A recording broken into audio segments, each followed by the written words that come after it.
Apa pelajaran penting yang bisa kita pelajari dari banyaknya outlet-outlet giant yang tutup ya? Bahkan bisa dikatakan sangat masif. Apa pelajaran buat kita? Tonton sampai beres.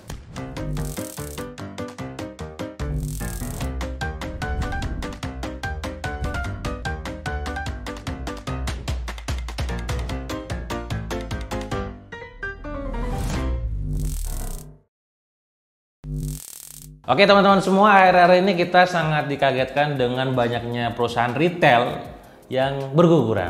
Bermula dari dulu ketika ada misalkan katakanlah namanya Matahari, terus juga ada yang namanya 7-Eleven gitu kan, terus juga sampai pada ini kemarin ke Giant, ya grupnya Hero dan lain-lain gitu ya. Ini penting buat kita cari tahu, kita kepoin. Bukan dalam rangka untuk nyumpahin dan nyurakin. Emang enak tutup nggak gitu ya.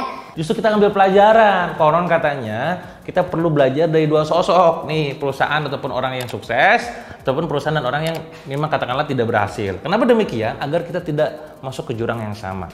Kalau kita lihat teman-teman semua, banyaknya perusahaan retail yang tutup tidak bisa dipungkiri sebanding dengan maraknya pertumbuhan industri ataupun katakanlah jual beli online. Bagaimana sekarang Gap sangat mudah ketika beli apa-apa itu semuanya adalah lewat online. Adanya marketplace gitu ya, memudahkan mereka untuk transaksi online.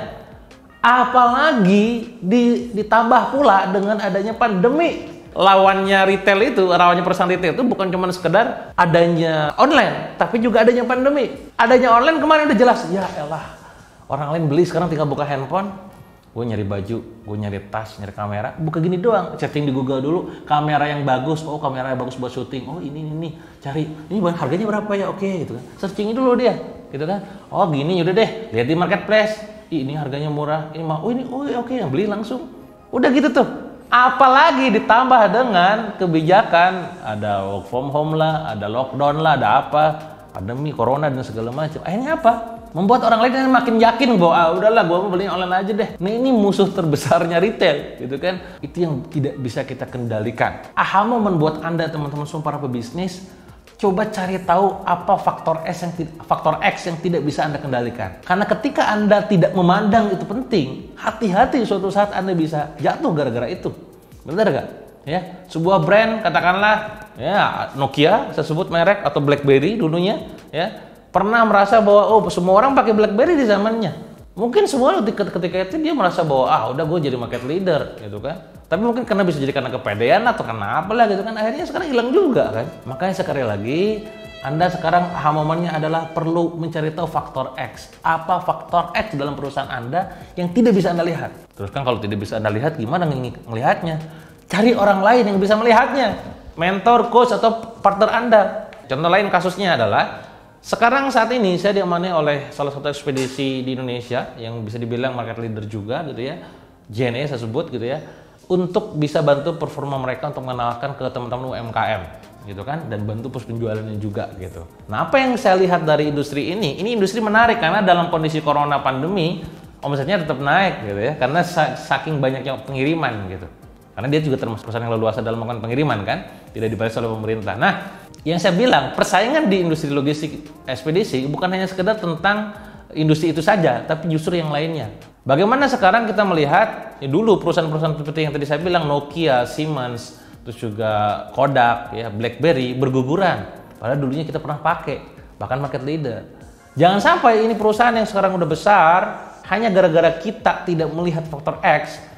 Ini kita nyaman dan merasa percaya diri, suatu saat kita malah punah. Hanya gara-gara tadi tidak bisa lihat faktor X-nya. Maka sekali lagi dalam bisnis Anda, sekali lagi saya tanyakan kawan-kawan, apa faktor X di perusahaan Anda yang bisa mengganggu Anda suatu saat? Contoh lain lagi supaya Anda kebayang, di Bandung ada sebuah jalan yang itu akhirnya kebijakan pemerintah setempat mungkinnya akhirnya awalnya 2 jalur, akhirnya sekarang jadi 1 jalur. Apa yang terjadi gara-gara 1 jalur, akhirnya tempat-tempat makan daerah yang situ akhirnya jadi sepi karena orang yang nggak ke arah sana gitu, bisa dipahami? Ini kan faktor X. Dan ingat, bicara masalah marketing itu pasti ada faktor X-nya. Nah makanya pikirkan itu, dan ketika sudah memikirkannya siap nggak ketika itu terjadi? Jangan sampai ada yang cerita nih kawan kita kan, kemarin pada saat buka cabang ratusan seneng kan, wih terkenal gitu mana-mana, pas giliran sekarang pandemi tutup banyak rugi gitu, malah aduh Kang saya mah gini-gini. Ya terima dong, kan itu kan faktor X-nya. Jadi paham ya? Yang nomor 1 adalah pelajari, cari tahu faktor X-nya apa. Jangan sampai perusahaan Anda itu tutup gara-gara ketidakmampuan Anda melihat faktor X. Kedua, yang pastinya pelajaran dari Giant yang tutup adalah tentang bagaimana kita beradaptasi dengan zaman. Mari kita lihat, banyak retail, sebenarnya retail juga masih banyak yang hidup. Saya sebut merek, katakanlah Alfamart, Indomart, itu masih banyak. Tapi itu mengganggu mereka. Gede, kan kalau Giant kan rata-rata gede-gede tempatnya kan. Nah perusahaan yang tutup juga rata-rata yang kayak begitu. Karena orang pengennya yang dekat gak usah jauh, gak usah butuh gede, yang penting ya dekat dengan jarak dia tempat tinggal gitu. Yang menarik adalah positioningnya Alfamart, Indomart, dia pengen itu hadir di setiap kilometer di tempat orang lain tinggal gitu loh. Kalau kayak semacam Hero ataupun Giant kan dia nggak gitu, bener nggak? Dia kan di tempat tertentu kita harus jauh dulu dong, setengah jam, perjalanan 40 menit gitu kan. Kalau Indomart, Alfamart kayaknya 10 menit udah nyampe gitu kan. Nah ini tentang positioning dan strategi bisnis. Nah Anda juga sama sebagai pebisnis kudu perlu cari tahu nih gimana cara Anda memastikan Anda tuh bisa beradaptasi dengan zaman, apa yang sebenarnya diinginkan sama customer. Ternyata di retail itu customer gak cuma sekedar butuh kelengkapannya produk, tapi butuh dekat gitu misalkan dari dia. Ini perlu diadaptasikan. Contoh adaptasi yang kedua adalah bagaimana sekarang Indomart, ya sebut merek aja Indomaret gitu ya, udah mulai banyak melakukan poinnya tuh, Indomart Point itu ya, yang ada tempat nongkrongnya, tempat ngopinya ya. Sengaja karena behaviornya begitu. Nah maka kita sebagai perusahaan, bisnis kita sendiri, apa adaptasi yang perlu kita lakukan agar membuat mereka tuh bertumbuh, ya, agar kita bisa memenuhi kebutuhan mereka. Contoh kasus ini yang terjadi dalam dunia bisnis online adalah COD itu merupakan sebuah penurunan behavior gitu kan. Bagaimana orang tidak percaya, tidak trust lagi. Tapi asemnya gitu ya, sekarang karena fenomena marketplace dan segala macam, COD ini menjadi makin naik lagi. Padahal dulu daerahnya Kaskus kan, itu pencetus awal-awal kan, terus lama-lama sempat hilang, gak ada COD, sekarang ada COD lagi. Nah, Anda sebagai bisnis online, apakah Anda akan mengiyakan COD atau tidak akan? Kalau Anda mengikutin zaman, ya market maunya gitu ya Anda ikutin aja alurnya dia. Resikonya tadi ditanggung, nanti cash flow dan segala macam. Jadi yang nomor satu tadi faktor X, nomor 2 adalah tentang yang namanya adaptasi dengan zaman, dengan kemauan orang dan segala macam. Fenomena ketiga juga yang harus kita pahami dari retail ini yang bangkrut banyak tutup itu adalah tentang cost expenses yang membengkak. Saya bisa membayangkan kalau seandainya saya jadi mereka gitu kan, omsetnya turun, costnya sama. Wah, ambiar Pak, gitu kan. Sebulan karyawan 400 misalkan. Gaji sekian, omset turun, lah gimana? Apa momen buat Anda semua kawan-kawan? Maka bangunlah bisnis dengan small team. Dengan yang lean gitu kan, semakin lean, semakin small gitu kan, itu semakin membuat cost kita rendah gitu loh. Makanya kenapa kalau dalam workshop saya di Extreme Funneling, saya sebelum ngomongin bisnis, tentukan dulu kriteria bisnis yang ideal tuh kayak gimana. Salah satunya adalah timnya kudu small. Maka saya bilang people is cost, ya people tuh cost. Karena yang namanya di laporan keuangan ya orang gaji jadi expenses. Tapi red people is asset. Maka adanya satu orang bisa menghasilkan sekian. Ada seorang kawan saya yang dia omsetnya cuma 100-200 juta doang, tapi timnya itu 20 orang lebih gitu kan. Di satu titik gue punya perusahaan yang timnya 20 bisa kira sekian miliar gitu loh.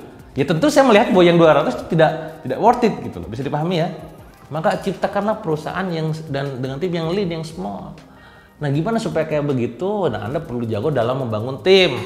Ya tentu di sini tugasnya adalah membangun tim yang ideal ya. Dalam waktu dekat ini saya punya workshop yang itu bukan saya ngisi, tim saya yang membangun tim tentang super team building. Nanti kalau Anda mau ikutan, mau kepo-kepo gimana cara saya dan tim bangun tim sampai ke 40 brand lebih itu, mau ikutan aja di workshopnya. Intinya adalah supaya bisa kita membangun sebuah perusahaan yang lean, yang semua yang produktif, yang efisien, ya perlu bangun tim yang jago gitu ya, perlu bangun sistem yang juga menunjang atas keberjalanan tim tersebut ya. Itu adalah pelajaran penting di balik perusahaan-perusahaan yang tutup.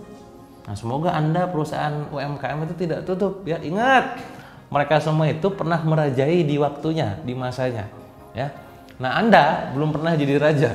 Anda belum pernah jadi market leader ya. Yang pernah jadi market leader saja bisa tutup. Apalagi yang belum ya. Maka yuk teman-teman semua lebih peka dengan faktor X, lebih adaptasi dengan zaman ya, dan pastinya adalah Anda juga perlu lebih masif dalam promosi, dalam melakukan banyak hal ya, dan timnya perlahan aja lah, kecil-kecil dulu, baru nanti perlahan adanya kapasitas yang membesar baru dibesarkan ya. Itu aja mungkin dari saya teman-teman semua.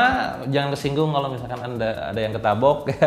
Silakan komen kalau misalkan Anda mau nanya-nanya yang lain, dan pastinya share supaya teman-teman UMKM Indonesia makin tumbuh ya. Terima kasih.